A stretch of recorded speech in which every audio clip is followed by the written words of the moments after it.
UK is talking about crypto regulation right now. I got some clips for you. We're going to talk about it. Let's get into the video. All right, guys, we're back. It's me. You're back. All right. UK unveils world's first plan to regulate crypto digital assets. What are they talking about? Let's get into it, guys. The UK government hopes to embrace the technology. Excuse me. The UK government hopes to embrace the technological innovations emanating from the blockchain industry with a new set of plans to regulate digital assets, protect consumers. Yeah, thanks for finally doing that. We only had to lose like $20 billion in 2022 for you guys to try to protect us, but hey. In Britain, a global hub for crypto assets, the Treasury has released proposals for regulating crypto exchanges, lending activities, and how digital assets are stored, describing crypto assets as having a range of potential benefits. A range? What do you mean? Everything, right? Everything's beneficial. All right, here, enough with the article, enough with me flip-flapping. Let's get into what the hell they're talking about, okay? So this is from Mr. Man XR. Please go follow him. He posts a lot of great content. He probably works really hard at this. I know how hard I work, so he probably works just as hard. So go give him some love. He posts a lot of good stuff, but let's get into it. What are they talking about? So this is in the House of Lords, Parliament versus the House of Lords. This is, if you're in the US, you got the Senate and you got the House, and they're commingling and talking and trying to figure this out, okay?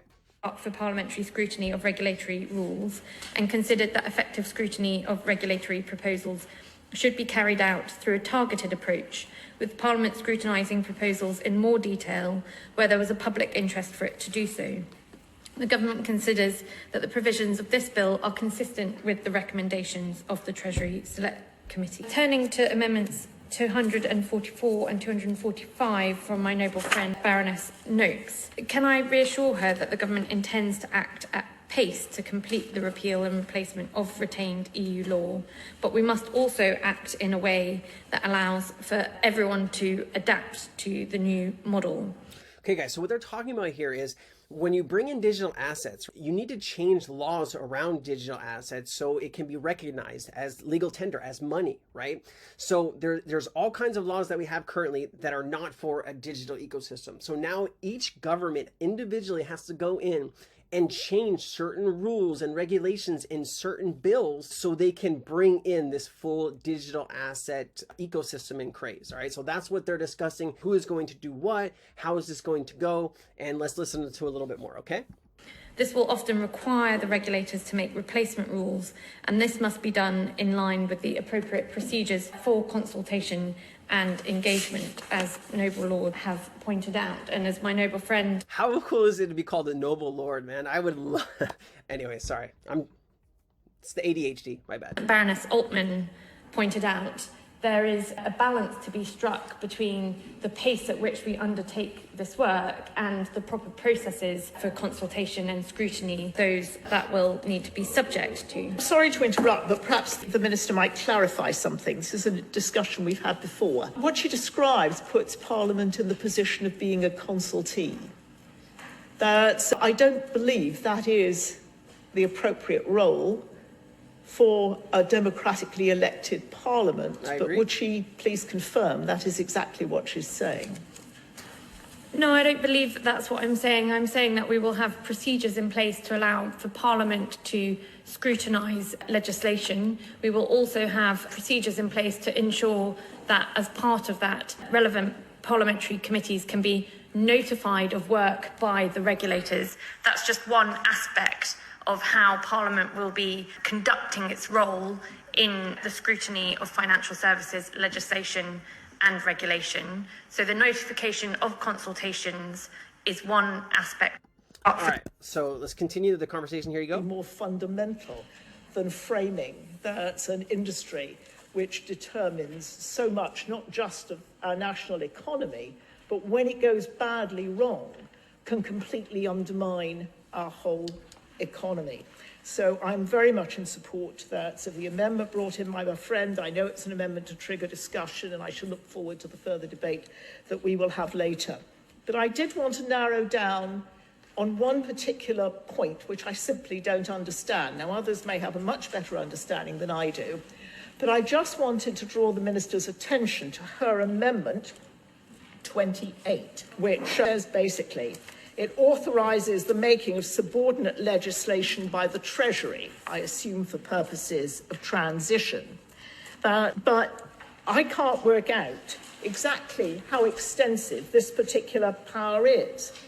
That it says include the power to confer new regulation-making powers on Treasury, but of course the word legislation that's in the amendment itself. Now, is this a permanent power for Treasury, or is this something that the Minister anticipates will just be used during a very brief transitional period? Does subordinate legislation mean that these are statutory instruments, and if so, are they negative? Are they affirmative? What decides which they are? I'm trying to get a sense of the scope of the power that is being transferred here to Treasury. Guys, okay, so the reason the Treasury needs power is because the current financial systems is pretty much broken, right? And they're going to need to roll in this new system, and they're going to need to do it fast. They're going to need to make decisions. They probably already have a plan in place, guys, realistically. Hopefully they have a plan in place. But I do like this noble lord is, sorry, I don't know the proper terminology, but she's saying, hey, are we giving all this power over to the Treasury so they can make decisions without us? She's trying to get clarification. And this is really important, right? Some of this is boring, guys, but this is the back and forth that's happening right now. No software update. Anyways, this is the conversation happening now to further crypto regulation in the UK. And I have to say, I don't think the note to expose that particular issue, and I would like the Minister to give us a full and complete understanding of exactly what we're being asked to sign up to. I like that woman. She's asking questions. She's trying to verify stuff. I got some more, just one more clip here, guys, and we'll get through it. Let's allow socially beneficial, but not allowing bubbles to be created in this market. And we shouldn't be making it easier to do this. We should be keeping a careful eye and tracking trends and requiring clear data and better disclosure. You could argue that the EU were perhaps overreached or didn't get it exactly right, and we should be seeking to take our own approach. But I have some questions about the proposals that the governments are proposing to take in this bill. It appears to me, and I seek reassurances from the Baroness Minister, that this Schedule 2 is handing the power of setting appropriate position limits and controls and the maximum position any firm can take in relation to trading on a particular commodity. It's handing that to financial exchange. Notice that they're talking about crypto here, and notice that she's talking about a commodity, not a security, right? The UK understands how important crypto is as a whole. Right? You bring the best fintechs to your country. They produce millions, billions of dollars in tax revenue, and the state collects. And they're able to grow as a country, as a superpower. The UK really wants these companies, right? Right now, Switzerland, you got Switzerland, you have Singapore, places like Davos, which is in Switzerland, but you also have the UAE, right? UAE has 500 crypto startups right now. The reason is because they have friendly regulation, and that is what is so important. And that's why the UK is talking about this now. They're trying to get this pushed through so they can start having companies come to them where they have the rules of the road laid out. Let's finish for what this lady, the gentle lord lady is saying, but she is talking about a commodity here, not a security. Notice the difference in contrast from what our people, our Congress people in the States are doing to what the UK is doing. They should take a page out of their book. Changes are certainly taking the power to do so. But are they not incentivized commercially to maximize liquidity and volumes of trade? And does this not create something of a conflict if they're also setting their own? These new arrangements would allow, the FCA would retain backstop powers to give directions, but only in certain fairly narrowly defined circumstances they can request information and intervene. But the drafting suggests that the exchanges will be free to set their own limits. Is this the case? And if so, how does the Minister expect them to handle this conflict between their commercial interests, which would potentially conflict against a more cautious approach to the prevention of speculation and harmful bubbles?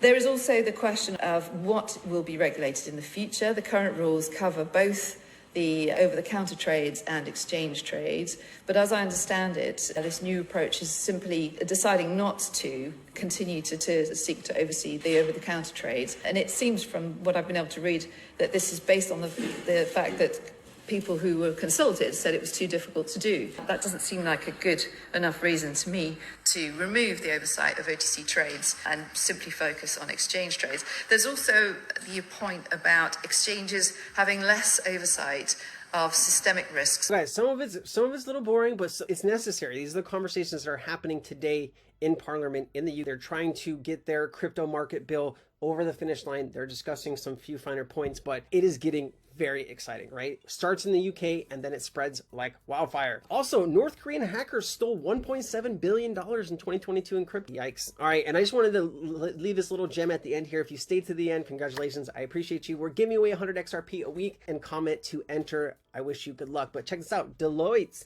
digital bank based on Ripple plus Stellar, right? I've looked at so many of these documents, guys, and they don't say Bitcoin. Most of them don't say Ethereum, but they sure as hell say Ripple, and they sure as hell say Stellar, okay? And then this says the mass movement to real-time payments is quickly gaining traction both globally.